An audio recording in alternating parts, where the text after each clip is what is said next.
기업 공개 IPO 시장에 활력이 돌고 있습니다. 공모주들의 잇따른 성공과 높은 수익률에 공모주 펀드 등 간접 투자도 활기를 띠고 있습니다. 포스코가 자회사 3곳의 매각을 동시에 추진합니다. 이들은 각각 매각 자문사를 선정해 매각 절차에 본격 돌입했습니다.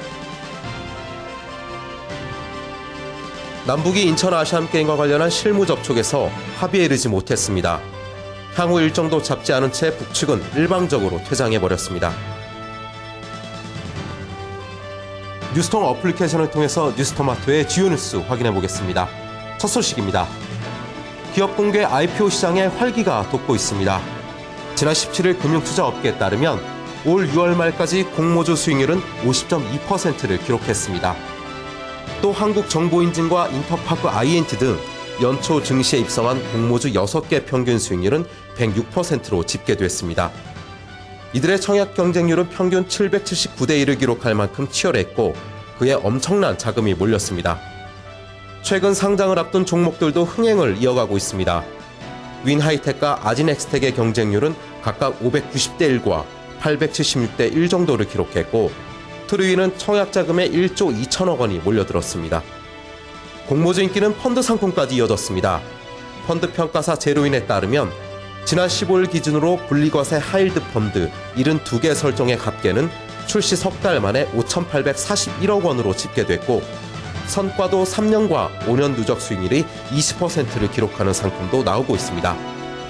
오은수 현대증권연구원은 펀드를 활용하면 개별적으로 투자했을 때보다 배정 물량 확보가 쉽고 정보 비대칭성도 극복할 수 있는 장점이 있다고 설명했습니다. 포스코가 LNG 터미널과 포스아인 그리고 포스코 우루과이 등 자회사 매각을 진행합니다. 이들 자회사는 각각 매각 자문사를 선정하고 매각 절차에 본격적으로 돌입했습니다. 포스코는 지난 5월 재무구조 개선 등을 담은 신경영 전략을 발표하면서 그 일환으로 사업구조 조정 등을 할 계획이라고 설명했었습니다. 이번 매각도 그 선상인 것으로 해석됩니다. 먼저 LNG 터미널은 재무구조 개선 일환으로 경영권을 유지한 상태에서 일부 지분을 매각할 것으로 알려졌고 포스와이는 소재 산업의 선택과 집중이라는 경영 방침에 따라 매각을 추진할 계획입니다. 또 탄소권 배출권 확보를 위해 설립됐던 포스코 우루과이는 탄소 배출권을 오는 2020년까지 사용할 수 없게 되면서 매각을 추진하게 된 것으로 전해졌습니다.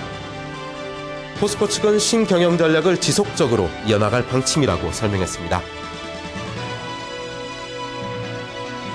마지막 소식입니다. 어제 판문점에서 아시안게임과 관련한 남북한의 실무 접촉이 열렸습니다. 하지만 양측이 이견을 보이면서 합의에 이르지 못했고 북측의 일방적인 퇴장으로 실무 접촉은 끝나버리고 말았습니다. 북한의 조선중앙통신은 남측의 부당한 태도와 도발 행위로 아무 합의도 이르지 못했고 다음번 회담 날짜도 정하지 못한 채 결렬됐다고 보도했습니다. 남북이 체육 분야의 회담을 가진 것은 지난 2008년 베이징 올림픽을 앞두고 열린 실무 접촉 이후 약 6년 5개월 만입니다.